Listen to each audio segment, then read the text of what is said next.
Hello everyone, আজকে share করব monster সিরিজের পার্ট 31। আগের পার্টগুলো আমার চ্যানেলে আপলোড করা আছে, আপনারা চাইলে ওইগুলো আগে দেখে আসতে পারবেন, তাহলে এই পার্টটা আপনাদের বুঝতে সুবিধা হবে। গত পর্বের শেষের দিকে আমরা দেখেছিলাম জিনা রাস্তায় দাঁড়িয়েছিল আর সে বেহুশ হয়ে পড়ে যায়। লি জিনাকে কোলে করে নিয়ে হসপিটালে যায়। অন্যদিকে আমরা অ্যান্ড্রি এবং জিনার ফ্রেন্ডকে দেখতে পাই যারা জিনাকে খুঁজছিল। জিনার ফোনে অনেকগুলো ফোন দেয় অ্যান্ড্রি, কিন্তু জিনা তো বেহুশ ছিল, যার কারণে ওই ফোন উঠাতে পারে না। তখন তার ফ্রেন্ড বলে যে হয়তো তাকে উঠিয়ে নিয়ে গিয়েছে, কারণ যে তো তাকে পছন্দ করতো না। অ্যান্ড্রির ফোনে জিনার ফোন থেকে একটি কল আসে। ওখানে আমরা দেখতে পাই যে লি ফোন করেছিল অ্যান্ড্রির ফোনে। লি বলে যে আপনার নাম্বারটি আমি তার ফোনে পেয়েছি এবং আপনি অনেকবার তাকে কল করেছিলেন। আসলে সে রাস্তায় পড়েছিল, আমি উঠিয়ে তাকে হসপিটালে নিয়ে এসেছি। এটা শোনার পর সাথে সাথে অ্যান্ড্রি বেরিয়ে যায় হসপিটালের দিকে আর চিন্তা করে হয়তো লি সব কিছু জেনে গিয়েছে, কিন্তু এখানে সে এসে দেখে না, লি নেই আর কোনো কিছু জানতে পারেনি। তাদের একজন কলিগ ছিল, সে বলে আসলে জিনার জ্বর উঠেছে, এছাড়া আর কোনো কিছুই হয়নি। তখন তার ফ্রেন্ড বলে সমস্যা নেই, অ্যান্ড্রি তার খেয়াল রেখে নেবে, তুমি চলো আমার সাথে। এটা বলে সে জোর করে নিয়ে যায়। অ্যান্ড্রি অনেকক্ষণ ধরেই বসে থাকে জিনার পাশে। জিনা চোখ করে দেখে অ্যান্ড্রি তার হাতে হাত রেখে মাথা দিয়ে শুয়ে আছে আর সে ঘুমিয়ে পড়েছে। জিনার সব কিছু মনে পড়ে যায়, কাল রাতের ঘটনা। সে অ্যান্ড্রিকে তুলতে চেষ্টা করে। অ্যান্ড্রি যখন সজাগ হয় সে বলে যে আমাকে হসপিটালে কে নিয়ে এসেছিল। তখন অ্যান্ড্রি বলে যে একজন অচেনা লোক তোমাকে হসপিটালে পৌঁছে দিয়ে গেছে। তখনই সেখানে জন চলে আসে। জন বলে অ্যান্ডি তোমাকে অনেক ধন্যবাদ, তুমি সারা রাত কাল জিনার খেয়াল রেখেছো। এখন তোমার জরুরি মিটিং আছে, তুমি এখন চলে যেতে পারো, আমি জিনার খেয়াল রেখে নেব।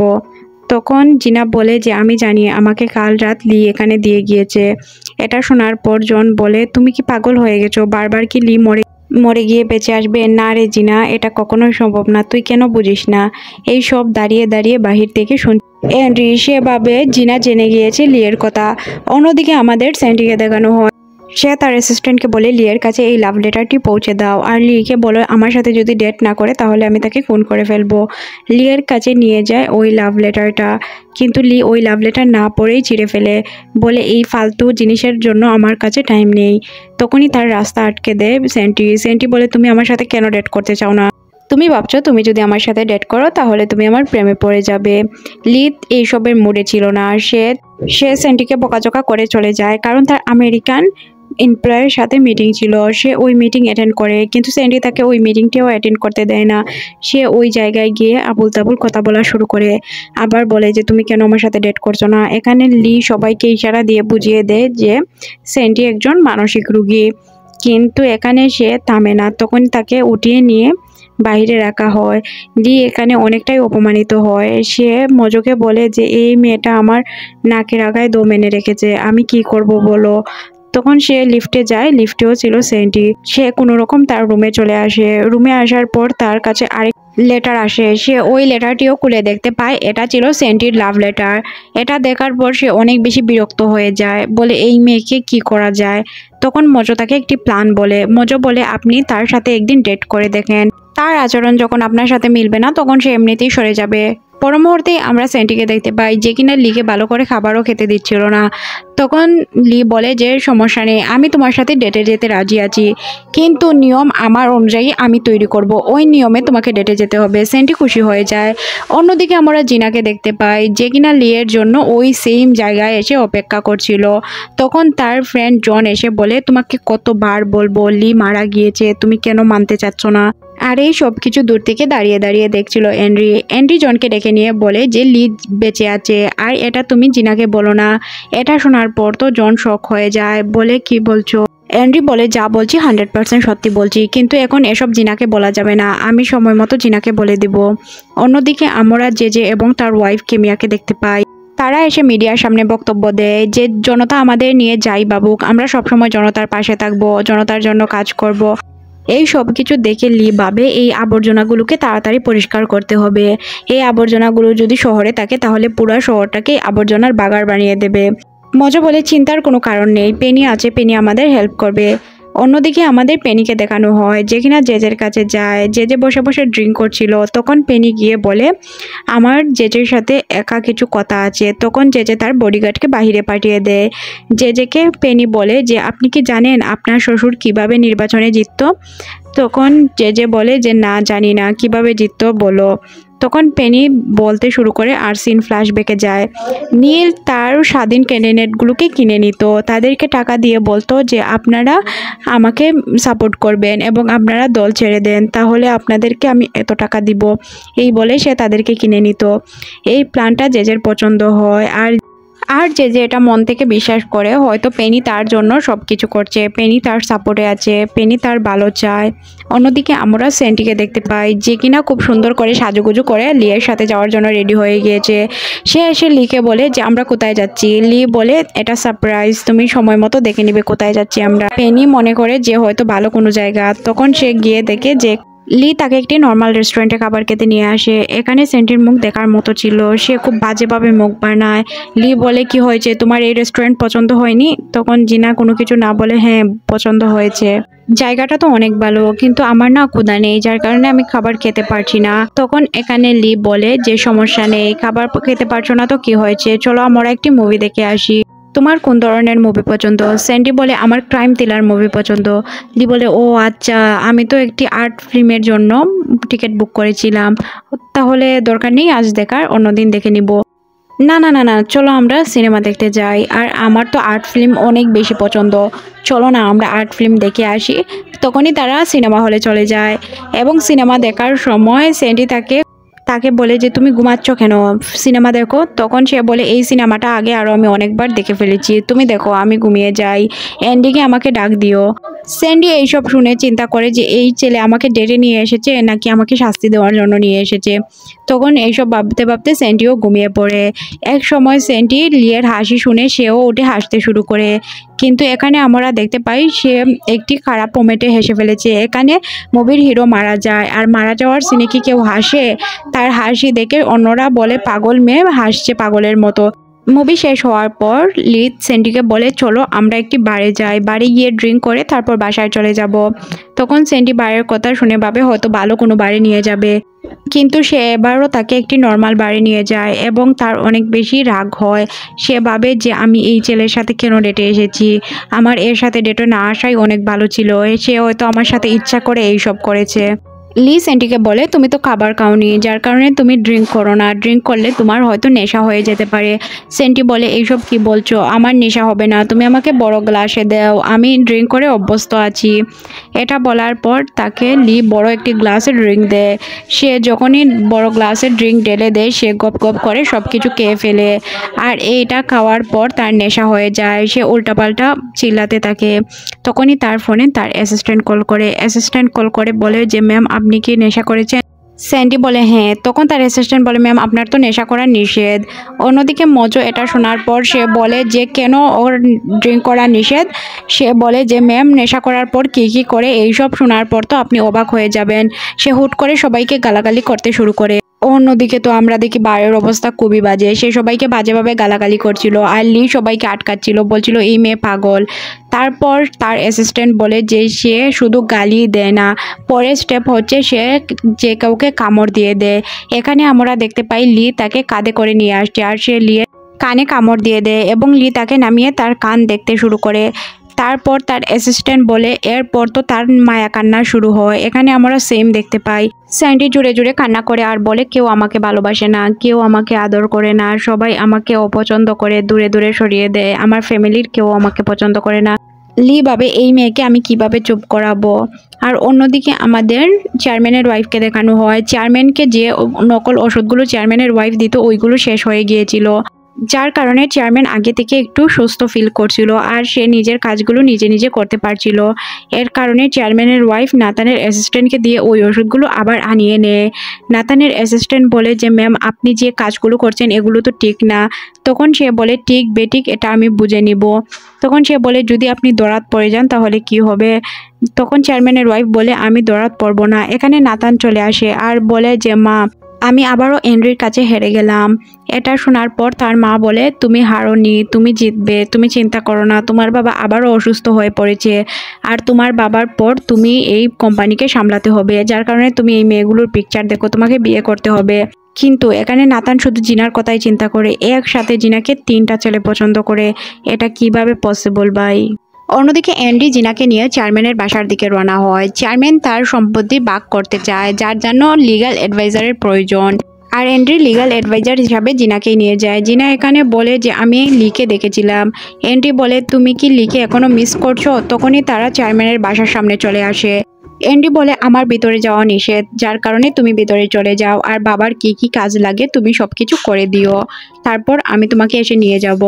এখানে আমরা চেয়ারম্যানকে দেখতে পাই, যে কিনা তার পিয়ের সাথে হাঁটছিল। পিয়ে তাকে ধরে রাখছিল কারণ সে তো অনেক বেশি অসুস্থ ছিল। চেয়ারম্যান পিয়ের হাত সরিয়ে নিজে নিজে হাঁটতে শুরু করে। সে ভাবে আমি যদি এভাবে হাঁটি তাহলে আমার ছেলে ভাববে আমি অসুস্থ। চেয়ারম্যান একা একা 2-3 পা হাঁটার পরই সে পড়ে যায় এবং এটা দেখে অ্যান্ডি বলে যে বাবা তুমি কেন বলোনি তুমি অসুস্থ? এটা শোনার পর চেয়ারম্যান বলে তুমি চিন্তিত হবে, এমনিতেই তো তোমার উপর আমি অনেক কাজের চাপ দিয়ে দিয়েছি। তখন অ্যান্ডি বলে বাবা তোমার চেয়ে ইম্পর্টেন্ট আমার কাছে আর কোনো কিছু নেই, আর এই কাজগুলো এতটাও ইম্পর্টেন্ট না। এটা শোনার পর চেয়ারম্যান বলে দেখেছো আমার ছেলে কতটা বুঝদার আর সে আমার অতটা খেয়াল রাখে। চেয়ারম্যান বলে বাবা তুই চিন্তা করিস না, আমার সাথে তো আমার পিএ আছে, সবাই আছে, আমার খেয়াল রেখে নেবে, তুই তোর চিন্তা কর, তুই তুই অফিসের কাজ সামলাস, এটাই বেশি, আর কোনো কিছুর প্রয়োজন নেই। তুই অনেক বড় হ, আমি জানি তুই অনেক এগিয়ে যাবে। তখন তখন অ্যান্ড্রি তার বাবাকে বলে বাবা আমি এখান থেকে চলে যাচ্ছি, জিনাকে রেখে যাচ্ছি তোমার কাছে, সে তোমার সব কাজে হেল্প করবে।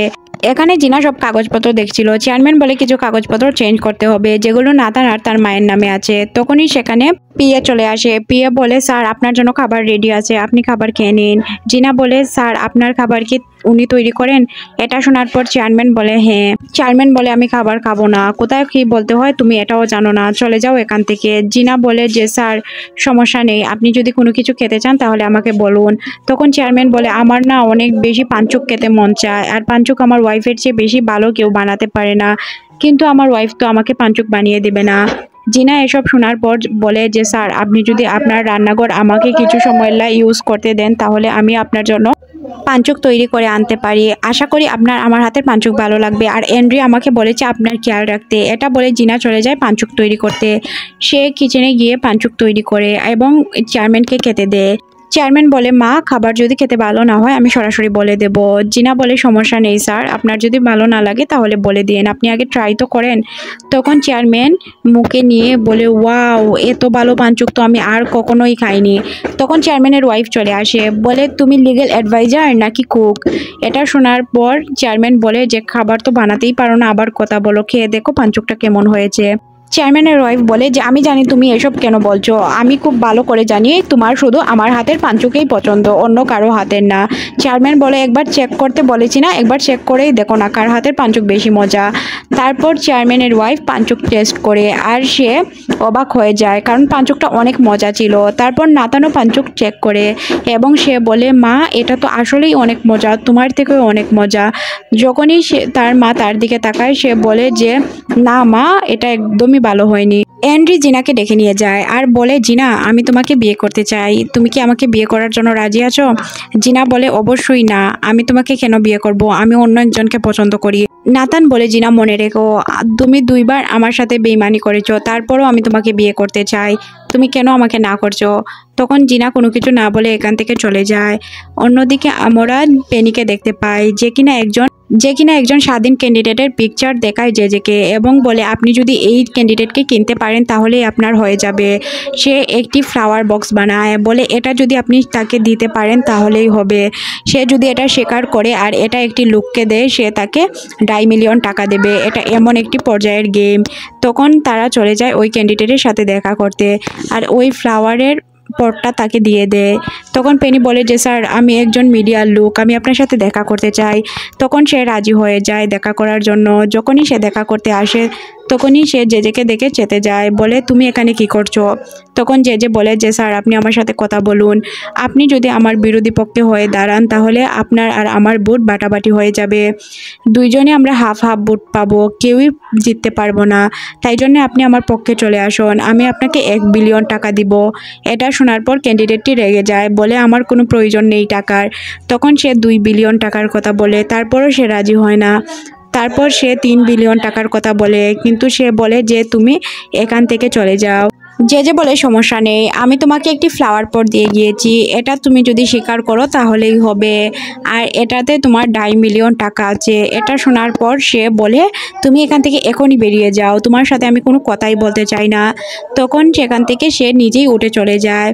পরে আমরা দেখতে পাই সে রাগে ওই ফ্লাওয়ার পটটি পিক উঠায় আর বলে আমি এখনই পুলিশের কাছে যাব। তখন যে ফোন করে বলে যে স্যার আপনি ভুলে যাচ্ছেন, এই ফ্লাওয়ার পটটা মাত্র 250 টাকার, আপনি যদি এটা কাউকে দেন তাহলে আপনি এটার বিনিময়ে 2.5 বিলিয়ন টাকা পাবেন। এছাড়া আপনি পুলিশের কাছে মামলা করেও কোনো কিছু হবে না, তাই আপনি পুলিশের কাছে না যাওয়াটাই ভালো। এখানে আমরা দেখতে পাই ওই ক্যান্ডিডেটটি ওই ফ্লাওয়ার পটটি রাগের মাথায় সে এটি মাটিতে ফেলে ভেঙে দেয়। তার পর মুহূর্তেই সে ভাবে হয়তো যে যা বলেছে তার ঠিকই বলেছে। সে রাগ কন্ট্রোল করে জেজেকে কল করে এবং বলে যে আমি এই পটটি ভেঙে ফেলেছি। তখন জেজে বলে এটা তো আপনি লস করে ফেলেছেন, আপনি ভুলে যাবেন না, এটাতে আপনার ক্ষতি হবে আমার না। তখন সে বলে যে ওই পটটিকে আবার দেওয়া যাবে, এই পটটি আমার প্রয়োজন। তখন জেজে বলে অবশ্যই দেওয়া যাবে। অন্যদিকে জিনাকে দেখানো হয় যে কিনা লিয়ের পোস্টার বাড়ছিল আর এইসব গাড়িতে বসে বসে দেখছিল অ্যান্ডি মনে মনে সিদ্ধান্ত নেয় যে সব কিছু সে জিনাকে বলে দিবে, যার কারণে সে লিকে কল করে এবং লিকে বলে যে আমি তোমার সাথে দেখা করতে চাই, তুমি আমাদের ডোডো গ্রুপের ক্যাফেতে চলে আসো। তখন লি প্রশ্ন করে আমাদের কি কোনো মিটিং আছে? তখন অ্যান্ডি বলে হ্যাঁ অবশ্যই মিটিং আছে, তুমি চলে আসলেই বুঝতে পারবে। তখন সে চলে যায় জিনার কাছে, জিনাকে গিয়ে বলে জিনা আমাদের একটি মিটিং আছে কের সাথে, তুমি কি ওই মিটিংয়ে অ্যাটেন্ড করতে পারবে? আর তুমি লিগ্যাল অ্যাডভাইজার হিসাবে ওই মিটিংয়ে অ্যাটেন্ড করাটা অনেক বেশি জরুরি। তখন জিনা বলে সমস্যা নেই, আমি অ্যাটেন্ড করব। অন্যদিকে স্যান্ডিকে দেখানো হয় যে কিনা লিফটের জন্য অপেক্ষা করছিল। লিফট আসার পর সে এখানে লিকে দেখতে পায়। লি বলে যে তুমি কি আবার ড্রিঙ্ক করবে? তখনই স্যান্ডির ওই দিনের কথা মনে হয়ে যায় আর সে শরমে এখান থেকে সরে যায়। আসলে এটা লিয়ের প্ল্যান ছিল, সে চাচ্ছিল এরকম একটি ঘটনা ঘটুক এবং স্যান্ডি তার রাস্তা থেকে সরে যাক। অন্যদিকে আমরা জিনাকে দেখতে পাই, সে অ্যান্ড্রিকে কল করে বলে তুমি কোথায়? আমি তো এই জায়গায় চলে এসেছি। অ্যান্ড্রি দূর থেকে বলে যে আমার আসতে একটু লেট হবে, তুমি মিস্টার কের সাথে দেখা করো এবং তার সাথে কথা বলো। আসলে এটা অ্যান্ড্রির প্ল্যান ছিল।